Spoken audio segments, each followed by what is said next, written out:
Muito bem, seja bem-vindo ao nosso 8º encontro. Ou seja, estamos chegando na metade da nossa revista, né? São 16 encontros, estamos chegando na metade. E hoje, nesse 8º encontro, vamos falar sobre o que é a igreja. Vamos trabalhar isso nessa aula, que é a 8ª aula, também um pouquinho na 9ª aula, sobre a questão da igreja. O que é a igreja?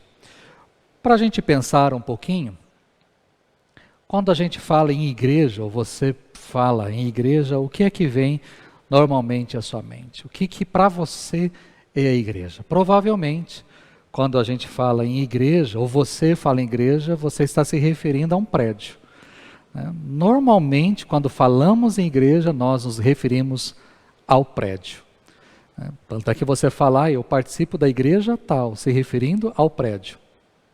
Onde você vai? Eu vou à igreja, se referindo ao prédio.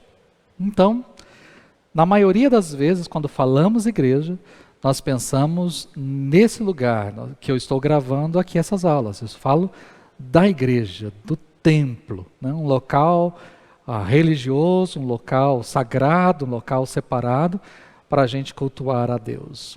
Mas talvez você tenha uma visão um pouquinho mais profunda do que é igreja. E você não entende igreja apenas como este lugar, mas você entende igreja como eu sou a igreja, né? Eu sou a igreja. Eu não apenas faço parte de uma, mas eu sou uma igreja. Eu sou a igreja do Senhor, né? Então, quando eu falo em igreja, qual talvez é a visão que você tem? De prédio apenas, estrutura? Ou você tem visão de pessoas que são parte, que são a própria igreja? A igreja para você é o lugar aonde você vai todos os domingos? Seria isso, né? É o lugar onde eu vou todos os domingos. Eu espero que você venha pelo menos aos domingos, né? Vamos falar um pouquinho sobre isso na próxima aula. Mas o que é? A igreja é o lugar onde você vai todos os domingos? Por que você vai à igreja, né? Com que finalidade a igreja existe? Por que ela está aqui neste mundo? Então vamos falar um pouquinho sobre igreja. Antes de eu entrar nos pormenores, deixa eu falar de uma forma geral o que é igreja. E aí não pense igreja como denominação, tá certo? Nós somos a Igreja Presbiteriana Independente Maranata, né? Então participamos da Igreja Presbiteriana Independente do Brasil, que é um ramo da Igreja de Cristo, mas isso tem que ficar claro, é um ramo da Igreja de Cristo. Não é a única igreja, não é a mais perfeita, não é a verdadeira, né? Não posso nem dizer que é a melhor tem que ser para mim, né? E espero que para você. Mas nós não podemos ter a visão de que igreja é só esta daqui. Não. Nós somos um ramo. E aí nós temos diversas igrejas, muitas que são sérias, corretas, que são igrejas muito boas, fazem parte da igreja que a gente chama igreja invisível, a igreja de Cristo. É sobre ela que eu vou falar aqui. Quais são os sinais da verdadeira igreja? O sinal da verdadeira igreja é Cristo, já começa por aí. Tá certo? Cristo é o sinal da verdadeira igreja. E como é que Cristo se manifesta dentro dessa igreja? Ele se manifesta de 3 formas. A primeira forma, ele é o fundamento. Cristo é o fundamento. 1 Coríntios 3, quando o apóstolo Paulo está vivendo um drama com a igreja de Corinto, porque era uma igreja totalmente dividida, um grupo se dizia que era o grupo de Paulo, outro grupo se dizia que era de Apolo, que era um pastor que deu continuidade ao trabalho de Paulo, outro grupo se dizia que era de Pedro, que foi o fundador da igreja, e o outro grupo dizia, não, somos de Cristo. Então havia pelo menos 4 grupos distintos dentro da igreja de Corinto. E aí Paulo fala, mas quem é Paulo? Quem é Apolo? Né? Somos apenas servos. Um plantou, o outro regou, mas quem dá o crescimento é o Senhor. E aí, quando ele está falando sobre a igreja, ele utiliza metáforas. E uma delas é a respeito da igreja como construção. A igreja é um edifício, é algo que está sendo construído. E aí ele diz no verso 11 que está na sua revista, porque ninguém pode lançar outro fundamento, além do que foi posto, qual é Jesus Cristo. Qual é o fundamento, qual é o alicerce da igreja? É Cristo. Cristo tem que ser o fundamento, Cristo tem que ser a base, é Ele a base. Não é a história a base, não é a tradição a base, não é que homens disseram a base, não. Cristo é o alicerce, Ele é a base da igreja. E aí a gente precisa fazer um parênteses aqui, né? A Igreja Católica, talvez você esteja vindo da Igreja Católica, a Igreja Católica coloca Pedro como a pedra. Certa vez Jesus e Pedro estavam conversando, né? E Jesus pergunta para os discípulos, né, quem dizem os homens que eu sou? E aí, de repente, dentro de tantas respostas, que é Pedro, diz, tu és o Cristo, o Filho do Deus vivo. E aí Jesus elogia Pedro pela resposta que ele deu, porque aquela resposta não foi carne ou sangue que revelou, mas o Pai é que revelou a Pedro que ele era o Cristo, o Filho do Deus vivo. E aí Jesus diz para Pedro, tu és Pedro, né? Tu és Pedro, né? Tu não és Cefas, tu és Pedro. E aí Jesus diz, e sobre esta pedra edificarei a minha igreja. Esta pedra não é Pedro, tu és Pedro, mas sobre esta pedra, não é sobre essa pedra, mas sobre esta pedra edificarei a minha igreja. Quem é a pedra? Jesus é a pedra. E quem diz isso? O próprio Pedro. Quando ele escreve a primeira carta, no capítulo 2, Pedro diz exatamente que Jesus é a pedra de esquina, a pedra angular, a pedra do alicerce, que muitos rejeitaram, mas Jesus é a pedra. Então, ele é o fundamento, ele é a base. Né? Tudo que nós precisamos vem de Cristo, então é Ele o fundamento. Segunda coisa aí, Ele é o cabeça, né? Ele é o cabeça. E pôs todas as coisas debaixo dos pés, e para ser o cabeça sobre todas as coisas o deu à igreja. Ou seja, tudo está debaixo dos pés de Jesus. Né? E ele se tornou, então, ele foi colocado como o cabeça, como o governante, como o líder, como o chefe, como aquele que manda. Então Jesus foi exaltado para ser o cabeça, para ser o soberano, o Senhor absoluto da igreja. Então quem é o Senhor da igreja? O Senhor da igreja, ou quem é o dono da igreja? Não é nenhum homem, não é nenhum pastor, não é nenhum papa, não é nenhum cardeal, não é nenhum bispo, não é nenhum apóstolo, não é nenhum pastor, não é nenhum padre. Quem é o cabeça da igreja é Cristo. Então, esse é um dos sinais também da igreja verdadeira. As pessoas estão seguindo quem? O que Cristo disse, ou estão seguindo aquilo que um pastor ou um líder religioso disse? Hoje é muito fácil manipular massas e dizer para as pessoas o que elas têm que fazer. Mas o que a gente está dizendo para as pessoas fazerem é o que a palavra de Deus, é o que o Senhor Jesus está dizendo, ou é algo que eu estou dizendo? Então, o cabeça da igreja é Cristo. E em terceiro lugar, Cristo é o pastor. E ele mesmo se refere assim, né? Eu sou o bom pastor. O bom pastor dá vida pelas suas ovelhas. Pedro também nos orienta como presbíteros, né? Pastores e presbíteros da igreja, ele nos orienta a pastorearmos o rebanho de Deus que há entre nós. E aí ele diz para nós pastorearmos muito bem, com zelo, com exemplo, como modelos, porque logo que o Supremo Pastor se manifestar, ou seja, um dia Cristo voltará, o Supremo Pastor vai se manifestar. E aí nós vamos ter que prestar contas diante desse Supremo Pastor.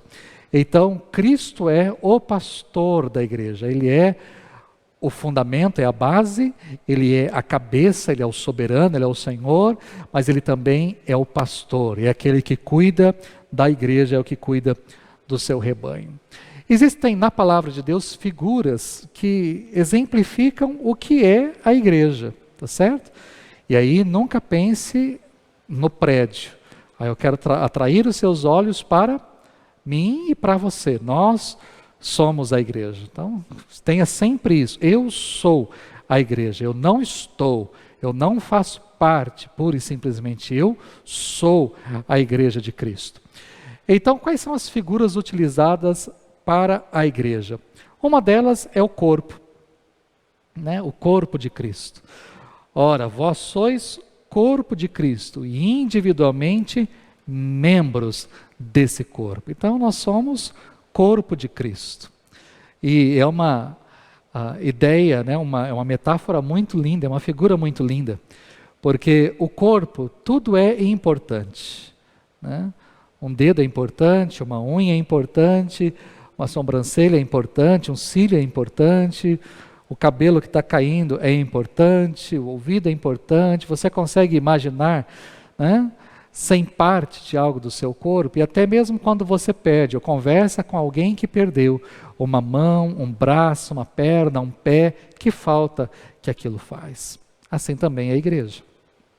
Todas as pessoas, na sua individualidade, elas são membros, partes deste corpo. Mas todos nós juntos formamos o corpo de Cristo. Também é uma ideia linda, porque não há algo que é mais importante, né? Se eu fosse falar, não, mas o cérebro é mais importante, porque o cérebro é que coordena todas as coisas, né? Ok, mas o cérebro é Cristo, Ele é o cabeça, é Ele quem dá a direção e determina todas as coisas, né? Então, tudo é importante. O pulmão é importante, o coração é importante, a mão é importante, os dedos, os olhos e assim por diante. Todos nós somos importantes no corpo de Cristo. Então temos que ter isso sempre em mente.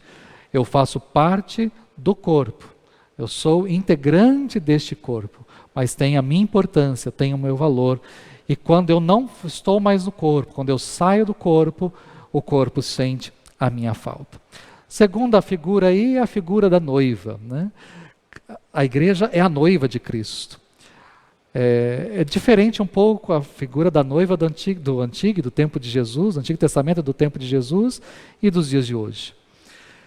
A noiva aguarda o noivo, né? Na Bíblia, a noiva aguarda. O noivo vai, faz a proposta, a família da noiva aceita, ele viaja ou ele vai para a casa do seu pai, ele constrói a casa e quando a casa está pronta, ele volta para pegar a sua noiva. A noiva fica apenas no aguardo da chegada do noivo e de ser retirada ali da casa dos seus pais e ir para a sua nova casa. Hoje nós vivemos, os nossos casamentos são diferentes, né? O noivo fica no altar à espera da noiva. Biblicamente, a noiva é quem está à espera do noivo. A igreja está à espera do noivo. Cristo é o noivo. Apocalipse nos apresenta assim: Cristo é o noivo e um dia voltará para buscar a sua noiva, a sua igreja, que sou eu, você e todos aqueles que compõem a igreja de Cristo. Então, essa é uma outra figura, a igreja como noiva. Também a igreja é um edifício, já mencionei isso, 1 Coríntios capítulo 3, se Jesus é o fundamento, Jesus é o alicerce, nós estamos sendo construídos sobre este fundamento, sobre este alicerce, né? Somos então cooperadores desse edifício que está sendo construído. Jesus é a pedra angular, a pedra de esquina, a pedra principal que sustenta toda a construção, mas nós estamos sendo edificados, construídos sobre esta pedra. Todo edifício está sendo construído para ser dedicado ao Senhor.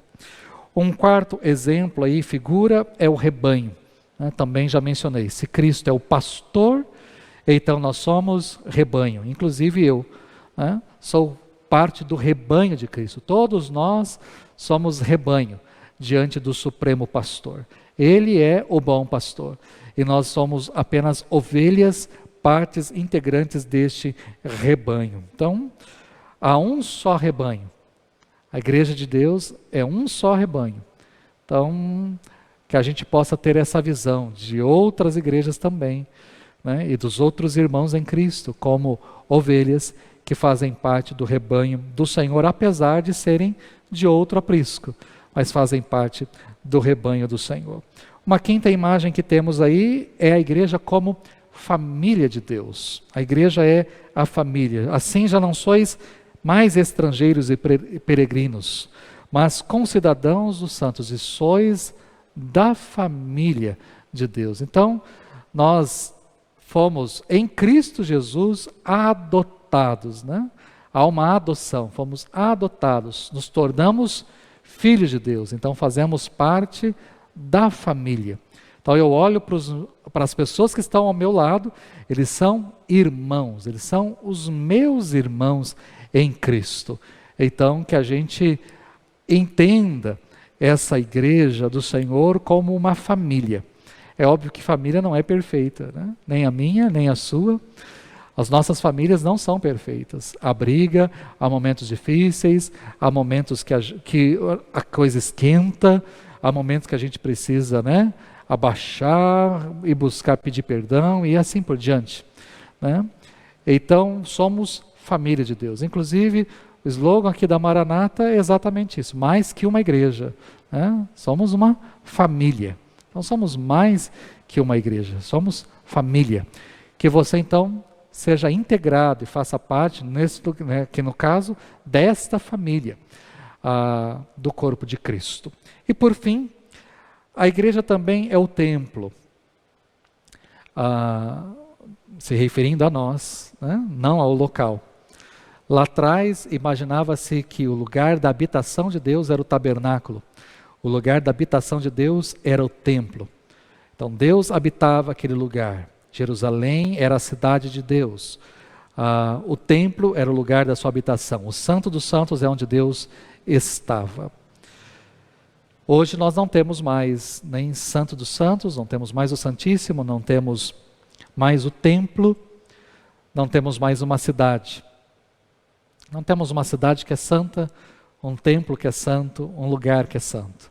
Nós somos agora esse templo, essa morada do Espírito Santo. Paulo mesmo diz: não sabeis que sois santuário de Deus e que o Espírito de Deus habita em vós? Então, o Espírito de Deus habita em mim, habita em você. Somos morada de Deus, santuário de Deus, templo de Deus. E é óbvio, quando nós nos reunimos neste lugar, Deus também habita entre os louvores, Deus habita entre nós, Deus está entre nós, porque nós o conduzimos para este lugar, o invocamos para estar neste lugar.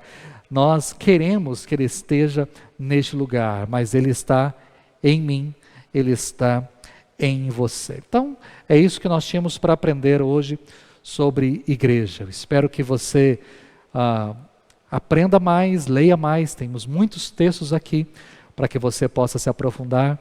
E na próxima aula, no próximo encontro, nós também vamos falar um pouquinho mais de como nós devemos participar, ser inseridos e participar dentro desta igreja. Pai, eu quero te agradecer pela existência da igreja, que o Senhor fez com que ela existisse para que nós estivéssemos juntos, reunidos, como povo do Senhor, como família do Senhor, como rebanho do Senhor, como noiva do Senhor.